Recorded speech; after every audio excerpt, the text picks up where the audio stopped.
কেন্দ্র কোনো কারণ ছাড়াই হঠাৎ করে ভেঙে পড়লো এবং সেই ভেঙে পড়ার জন্য হয়তো কোনো দুর্ঘটনা, বড়সড় দুর্ঘটনা হয়তো ঘটেনি, কিন্তু এটা থেকে কিন্তু বহু মানুষ, হয়তো পুলিশ কর্মীরাও সেখানে কিন্তু আহত হতে পারতেন।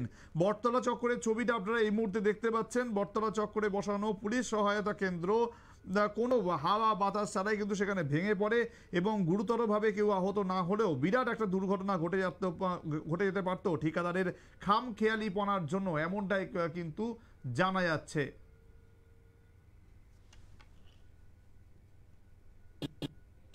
এটা ভাঙছে কবে?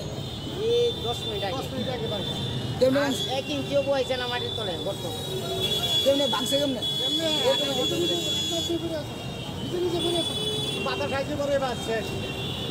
মানে কোনো তো ধাক্কা লাগবে না? না না না, কেউ ধাক্কাও দিছে না? এনে টিএসআর আছে কোন? টিএসআর 8 ডক্টর আছে। কেউ ব্যথা টেথা পাইছে নি? না না পাইছে না ওর মধ্যে রক্তা। এটা কি